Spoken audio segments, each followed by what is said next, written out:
Assalamualaikum warahmatullahi wabarakatuh. Anak-anakku sekalian, apa kabar? Pastinya kita dalam keadaan baik ya, sehat walafiat semuanya. Meskipun kita ketahui dalam saat ini negara kita, khususnya terutama di daerah kita tuh sedang terjangkit yang dinamakan virus, apa itu namanya itu? Virus COVID-19 atau yang terkenalnya Corona. Kalian tahu apa itu singkatan Corona? Tidak tahu Bapak juga ya, itu mah ahli medis. Oke. Di sini anak-anak, Bapak akan mencoba menjelaskan tentang apa itu sejarah. Yang pastinya kalian sudah mengetahui ya apa itu sejarah dan sering mendengar kata itu dari SD, kemarin mungkin kalian SMP, bahkan di luaran sana kalau kita ngobrol-ngobrol sering orang berbicara sejarah kehidupan kita lah. Tahu nggak sejarah itu, sejarah A, B, C. Nah itu tidak, kehidupan kita itu tidak terlepas dari yang namanya sejarah. Baik anak-anak, kali ini kita akan mempelajari atau Bapak akan membahas sedikit tentang pengertian sejarah itu dari berbagai sumber, dari berbagai literatur. Itu menurut bahasa atau bahasa istilahnya itu bahasa itu etimologi, menurut etimologi, terus menurut berbagai para ahli, serta kita di sini akan mempelajari unsur-unsur dari sejarah itu sendiri. Baik anak-anak,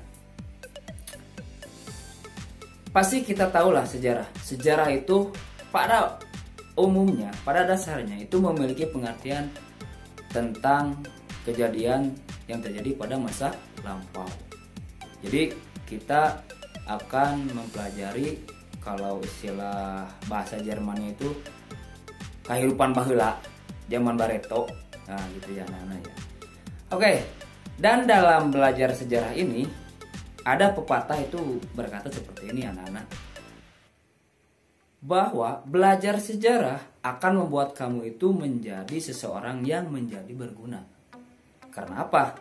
Karena dengan masa lalu itu merupakan sesuatu yang bisa berguna untuk masa kini dan masa depanmu nanti. Oke. Kembali ke topik kita ya. Sejarah menurut bahasa atau menurut etimologis. Sejarah itu berasal dari bahasa Arab. Bahasa Arab, kalian tahu ya, Arab, Fulan bin Fulan. Oke. Dari bahasa Arab itu, sejarah itu memiliki apa yang namanya itu, bahasa Arabnya itu syajaratun. Kalian tahu syajaratun itu apa? Pengertian syajaratun itu merupakan pohon. Kalian tahu pohon banyak lah, pohon kelapa, pohon mangga, pohon manggis, pohon pisang. Bukan maksudnya buat pohon-pohon itu ya. Tapi di sini menurut arti kata atau menurut etimologis, sejarah itu dari bahasa Arab yang bahasa Arabnya itu syajaratun, yang berarti pohon. Kenapa sih dikatakan pohon? Karena pohon itu merupakan suatu lambang istilah. Karena seperti halnya kita semua pasti tentunya memiliki keluarga ya. Keluarga. Contoh, keluarga kita itu dari maklum ini pertama kali Bapak disut dalam menjelaskan tentang sejarah ini ya. Nah, kenapa tadi diistilahkan pohon dan kenapa itu Bapak analogikan seperti keluarga? Karena pohon itu memiliki daun, memiliki ranting, memiliki batang, memiliki pohon itu sendiri akar sampai ke bawah, ada bagian-bagiannya. Atau dalam istilahnya itu, kalau di istilah keluarga, silsilah. Nah itu silsilah. Di dalam keluarga kita kan kakek, pastilah kakek kita nikah dengan nenek kita. Pasti kakek-kakek dan nenek-nenek melahirkan ibu kita dan ayah kita, ibu-ibu dan bapak-bapak. Dari pernikahan ibu bapak itu melahirkan kita sebagai anak. Nanti kita juga nikah. Bagi yang sudah, bagi yang belum, ya kapan-kapan. Oke, lanjut ya. Nah, itu kenapa dikatakan sejarah itu menurut bahasa Arab itu sejaratun atau yang artinya pohon ya. Nah, karena seperti halnya dialungkan tadi ya, memiliki silsilah ya. Nah, gitu. Oke, sejarah juga itu dikatakan berasal dari bahasa Inggris. Bahasa Inggrisnya itu sejarah itu history. History sama ya, masa lalu. Dan dari bahasa Yunani. Bahasa Yunani sama sedikit dengan bahasa Inggris, yakni historia. Historia itu memiliki arti studi. Studi itu bisa disebut dengan suatu penyelidikan, pengetahuan yang diperoleh dari penelitian tentang masa lalu, khususnya bagaimana kaitannya dengan manusia. Oke, selanjutnya dari bahasa Jerman. Dari bahasa Jerman itu menyebutkan sejarah itu Geschichte. Nah, sama ya, masa lampau. Terus Belanda. Bahasa Belanda itu Geschichte. Sama ya. Oh maaf, bahasa Belanda itu Geschiedenis. Nah, yang artinya masa lampau juga ya.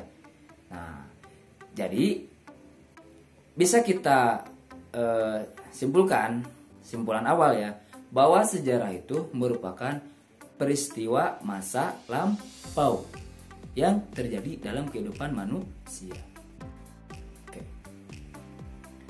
Nah, tadi dalam pengertian tadi ada masa lampau, terus ada kejadiannya terjadi pada manusia. Nah, hal tersebut sejarah itu berhubungan dengan 3 objek, mempunyai objek, yakni objeknya itu apa? Satu, waktu. Yang kedua, manusia, dan yang ketiga, ruang. Nah, yang menurut objeknya ini nanti kita akan mempelajarinya di pertemuan berikutnya ya. Mudah-mudahan ya Bapak bisa menyampaikan dan menampilkan lebih menarik buat kalian. Oke. Selanjutnya ada definisi atau pengertian penjelasan sejarah itu menurut para ahli. Yang pertama, definisi menurut ahli W.H. Walsh.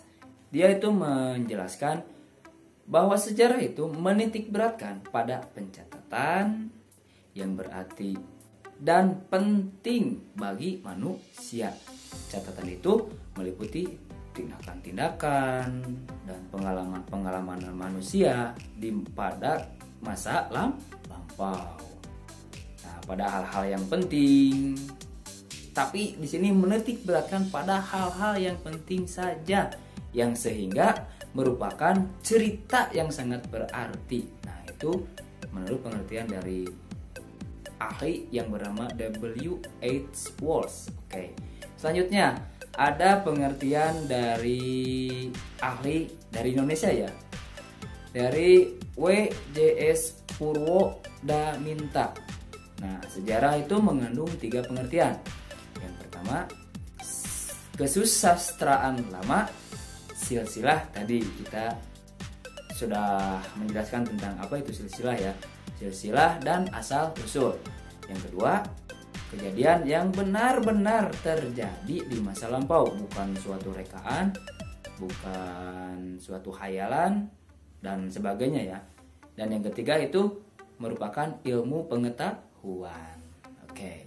Selanjutnya pengertian dari ahli yang bernama Norman E. Cantor, yang berarti sejarah itu merupakan studi tentang apa yang diperbuat, dikatakan atau diucapkan ya, dan dipikirkan oleh manusia pada masa lampau. Selanjutnya ada kembali lagi ke ahli dari dalam negeri ya. Kita harus cinta produk luar negeri. cinta terhadap produk dalam negeri. Ada di sini tokohnya yang bernama Muhammad Ali. Muhammad Ali itu menjelaskan atau mendefinisikan sejarah itu satu, sejumlah perubahan-perubahan, kejadian-kejadian, dan peristiwa dalam kenyataan di sekitar kita. Kedua, cerita tentang perubahan-perubahan, kejadian-kejadian, dan peristiwa-peristiwa yang merupakan realitas tersebut. Tiga, ilmu yang bertugas menyelidiki perubahan-perubahan, kejadian-kejadian, dan peristiwa yang merupakan realitas tersebut. Nah, sejumlah. Yang pertama, Muhammad Ali itu menjelaskan tentang sejumlah perubahan-perubahan. Jadi, pada masa lampau itu banyak sekali perubahan-perubahan yang terjadi dalam kehidupan manusia atau kejadian-kejadian atau peristiwa. Nah, perubahan-perubahan tersebut atau kejadian-kejadian dan peristiwa tersebut itu menurut Muhammad Ali itu diceritakan bagaimana sih perubahan-perubahannya, kejadian-kejadiannya, terus peristiwa-peristiwanya itu bagaimana, itu diceritakan. Nah, dari sejumlah perubahan dan cerita perubahan kejadian peristiwa itu menggunakan ilmu yang menyelidiki perubahan kejadian dan peristiwa tersebut. Nah, itu ada dalam sejarah. Oke. Nah, itu anak-anak semua sekalian, bisa kita simpulkan. Oh iya, satu lagi ketinggalan. Menurut Kamus Besar Bahasa Indonesia atau KBBI ya, hampir mirip dengan penjelasan yang disampaikan oleh tokoh yang bernama Purwodaminta tadi ya. Satu, asal-usul, keturunan, dan silsilah. Kedua, kejadian peristiwa yang benar-benar terjadi pada masa lampau. Ketiga, pengetahuan atau uraian tentang kejadian dan peristiwa yang benar-benar terjadi pada masa lampau. Oke. Jadi dapat kita simpulkan dari pengertian sejarah menurut bahasa atau etimologis menurut para ahli, sejarah itu merupakan penyelidikan, pengumpulan, pengorganisasian, dan penyajian informasi mengenai peristiwa masa lampau. Hal yang paling penting dari semua itu adalah peran manusia di dalam sejarah itu sendiri. Oke. Baik, tadi yang terakhir, maaf bukan yang terakhir. Tadi Bapak di awal menyebutkan kita akan mempelajari tentang apa itu sejarah. Nah, yang tadi bahasa kita sudah pelajari atau etimologis ya. Ada yang dari bahasa Arab, ada yang dari bahasa Yunani, ada yang dari bahasa Belanda, ada dari bahasa Jerman. Mungkin kalian bisa carilah dengan menggunakan bahasa-bahasa lainnya ya. Nah, selanjutnya yang terakhir, unsur-unsur dalam sejarah.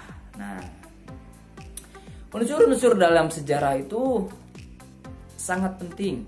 Yakni di sini Bapak akan menjelaskan unsur-unsur dalam sejarah itu ada 5. Yang pertama, manusia. Manusia itu sendiri ya. Pasti tentunya. Kenapa dikatakan manusia? Karena tadi kan kita mempelajari tentang kehidupan masa lampau pada manusia. Jadi manusia ini dalam unsur-unsur sejarah ini ya, manusia itu bisa dikatakan sebagai subjek.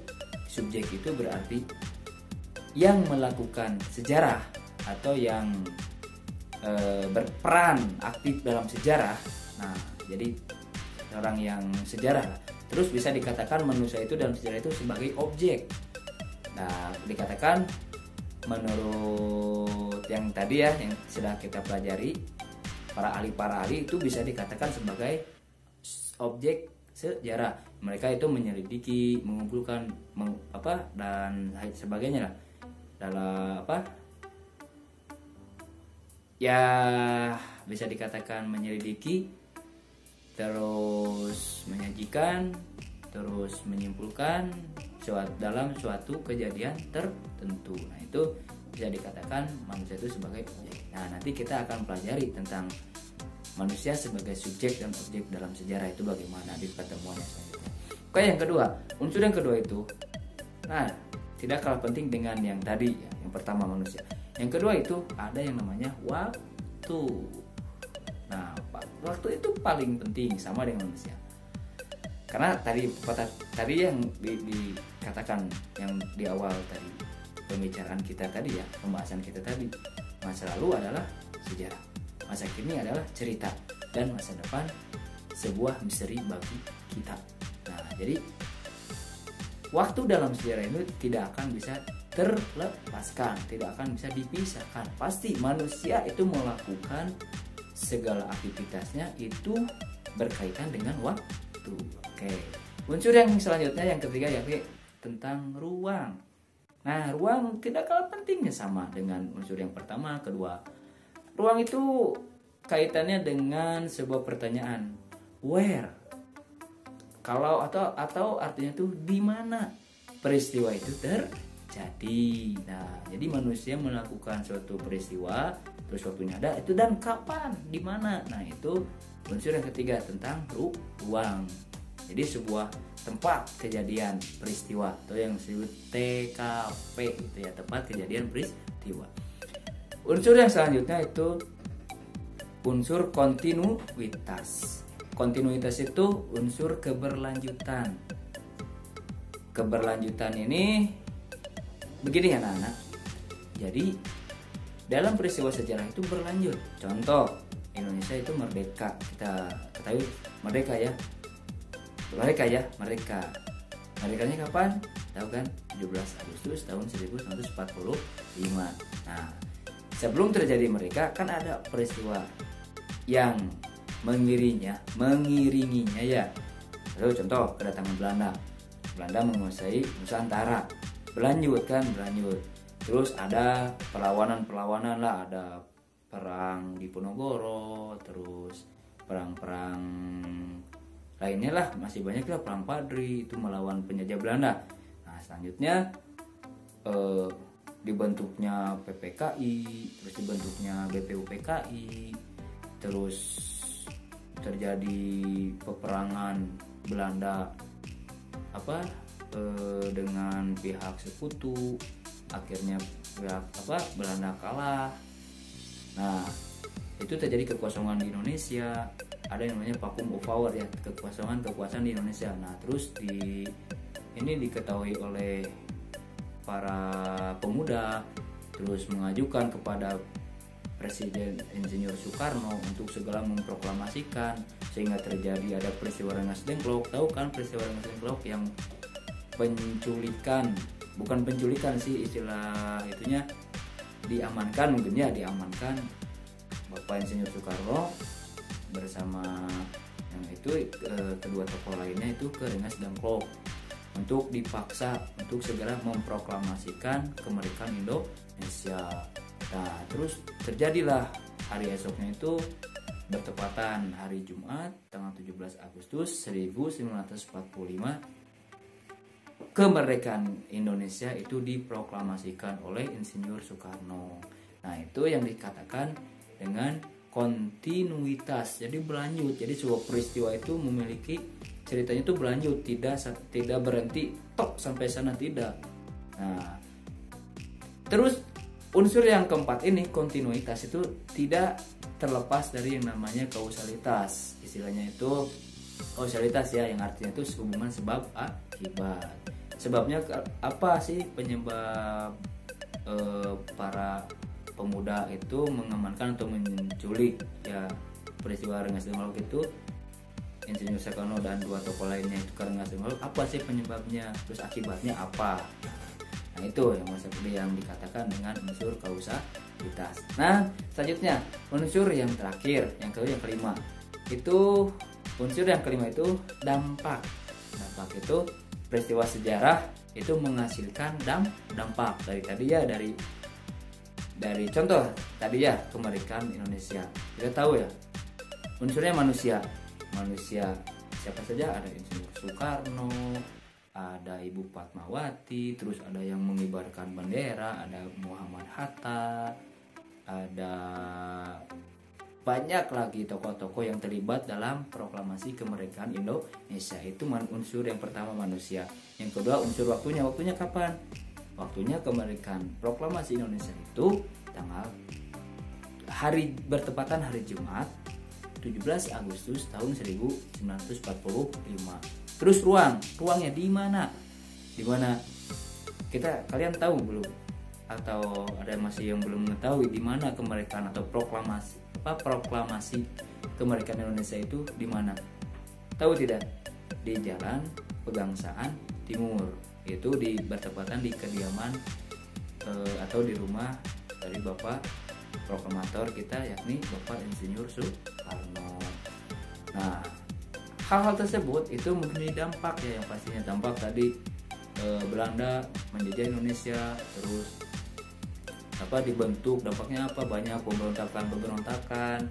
Jadi tokoh-tokoh nasional kita itu berpikir bagaimana sih caranya kita untuk merdeka, dampaknya kan banyak sih dampak. Terus ada kedatangan Jepang, terus sehingga kita terus merdeka dan lain sebagainya, yang pada intinya dari kemerdekaan 17 Agustus 1945 itu berdampak apa? Dampaknya kita semua itu merasakan merdeka, bebas dari penjajahan. Itu ya anak-anak. Oke. Nah, untuk pertemuan kali ini Bapak cukupkan sekian. Mudah-mudahan apa yang Bapak sajikan, apa yang Bapak sampaikan bagi kalian ada bermanfaat. Dan nanti tunggu kelanjutan video episode selanjutnya tentang pembahasan selanjutnya ya anak-anak. Jangan lupa like and subscribe. Terima kasih perhatiannya, tetap semangat walaupun dalam kondisi COVID-19 atau virus corona. Nah, jaga pola hidup sehat, selalu bermasker kalau kemana-mana, jauhi kerumunan, usahakan tidak berkontak langsung dengan seseorang yang kita tidak kenal atau bahkan yang sudah jauh dari kota ya. Terus biasakan cuci tangan, biasakan hidup sehat. Nah, kita di sini tuntut untuk hidup sehat. Nah, Bapak harap kepada kalian selama belajar di rumah, manfaatkan waktu kalian itu untuk di rumah saja. Jangan keluyuran, jangan main kemana lah. Nah, tidak ingin Bapak Bapak tidak mengharapkan kalian tuh sakit ya, tidak ya, mudah-mudahan tidak. Amin, Allah ya Allah, amin. Ya. Terima kasih atas segala perhatiannya. Wassalamualaikum warahmatullahi wabarakatuh.